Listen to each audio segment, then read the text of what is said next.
माननीय मुख्यमंत्री ने भी विधानसभा में कहा है कि नियुक्ति वर्ष होगा और होगा। आप लोग तो सिर्फ डेडलाइन दे रहे हैं ना, बढ़ा रहे हैं, डेट बढ़ा रहे हैं। नहीं, डेट नहीं बढ़ा रहे हैं। देखिए, हम ये चाहते हैं, इसलिए मैंने कहा कि युवाओं को जब नौकरी मिले तो युवा अदालत का दरवाजा नहीं खटखटाए। देखिए, जेपीएससी मामले में अदालत गया तो अदालत ने स्वीकारा, जेपीएससी ने भी स्वीकारा, फिर गलती सुधारा। मतलब आप क्या चाहते हैं कि आप लोग अपने आदमी को उसमें सेटिंग करें? नहीं, कि जिस प्रकार भारतीय जनता पार्टी के शासनकाल में छठी जेपीएससी का हुआ कि लोग आधा उम्र नौकरी कर लिए, उसके बाद अदालत का दरवाजा खटखटाया गया और अदालत ने कहा कि उसका जांच करो।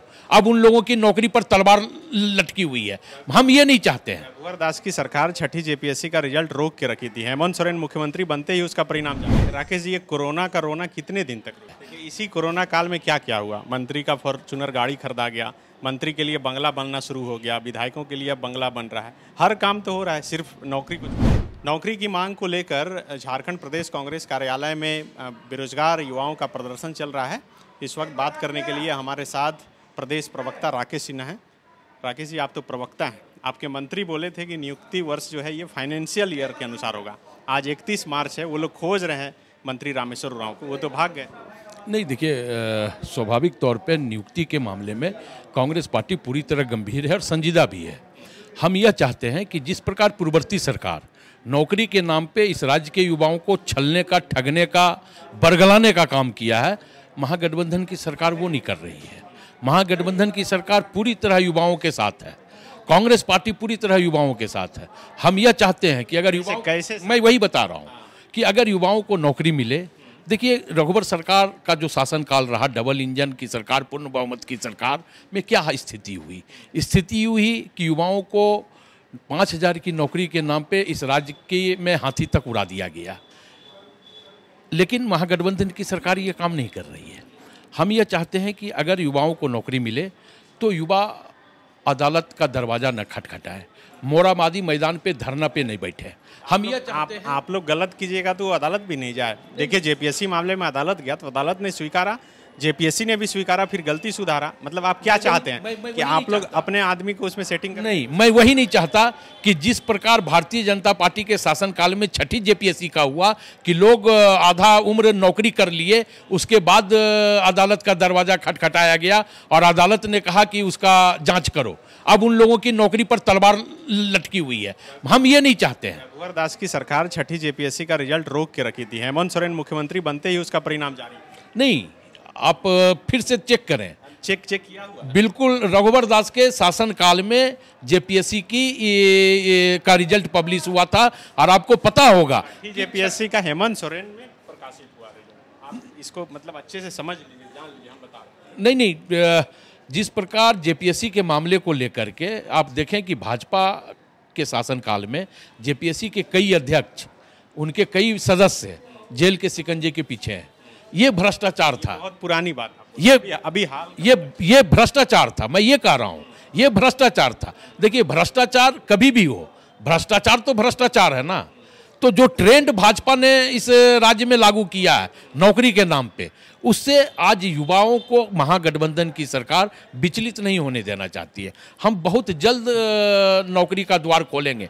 माननीय मुख्यमंत्री ने भी विधानसभा में कहा है कि नियुक्ति वर्ष होगा और होगा। आप लोग तो सिर्फ डेडलाइन दे रहे हैं ना, बढ़ा रहे हैं, डेट बढ़ा रहे हैं। नहीं, डेट नहीं बढ़ा रहे हैं। देखिए, हम ये चाहते हैं, इसलिए मैंने कहा कि युवाओं को जब नौकरी मिले तो युवा अदालत का दरवाजा नहीं खटखटाए। हम पूरी तरह गलत होगा, नियम के अनुसार नहीं होगा तो क्यों नहीं जाएगा? मैं इसीलिए कह रहा हूं कि हम पूरी तरह विधि सम्मत।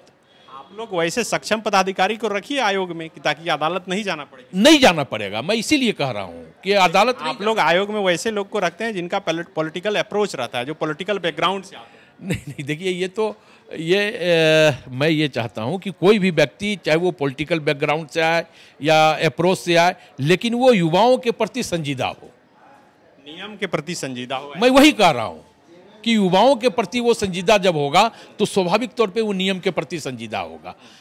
लेकिन ऐसा तो हो नहीं, ऐसा होगा, यही तो है। अभी तक तो ये 2-2.5 साल में आपके कार्यकाल में आप अगर 2.5 साल का कार्यकाल देखेंगे तो आपको लगेगा कि 2 साल तो पूरी तरह वैश्विक महामारी कोरोना ने इस राज्य को और पूरे देश को निगल गया है। तो अभी 6 माह का जो कार्यकाल आप जोड़े तो सरकार का अब 6 माह में सरकार जो है धरातल पे उतर करके पूरी गतिशीलता के साथ राज्य के विकास को एक नया आयाम देने का काम कर रही है। राकेश जी, ये कोरोना का रोना कितने दिन तक रोएगा? नहीं, अब नहीं रोना। मैंने इसीलिए कहा कि 2 साल निकल चुका है, अब सरकार धरातल पे आ गई है। इसी कोरोना काल में क्या क्या हुआ? मंत्री का फॉर्च्यूनर गाड़ी खरीदा गया, मंत्री के लिए बंगला बनना शुरू हो गया, विधायकों के लिए बंगला बन रहा है, हर काम तो हो रहा है, सिर्फ नौकरी को छोड़कर। आप अगर देखें तो इसी कोरोना काल में जब राज्य और देशवासियों के थाली से निवाले छीने जा रहे थे तो 1200 करोड़ रुपया के लागत से सेंट्रल विस्टा भी बन रहा है। मोदी जी के काफिले में 44 करोड़ की गाड़ी भी आ रही है इसी कोरोना काल में।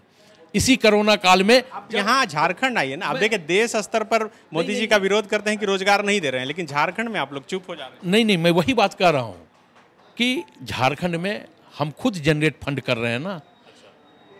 मोदी जी दे रहे हैं हमें पैसा, जीएसटी का पैसा, माइनिंग का पैसा दे रहे हैं, वो हमें नहीं दे रहे हैं। इसलिए नहीं दे रहे हैं कि अगर पैसा देंगे तो हेमंत सरकार, महागठबंधन की सरकार उस पैसे का यूज जो है विकास के कार्य में करेगी और हमारा बोरिया बिस्तर परमानेंट इस राज्य से बंधा जाएगा।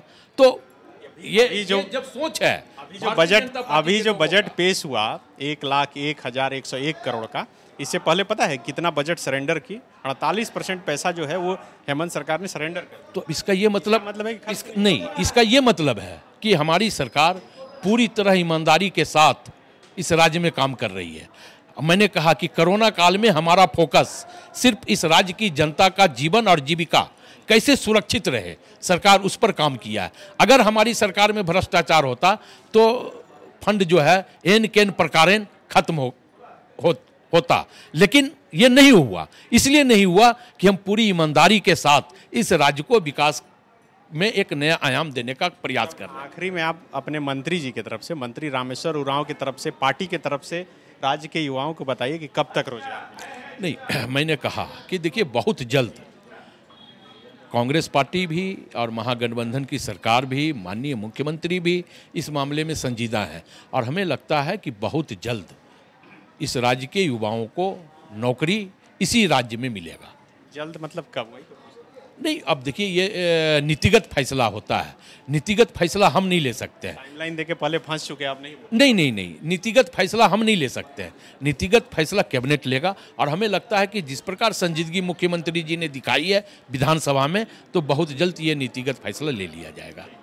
TheFollowUp.in, like, share and subscribe. www.thefollowup.in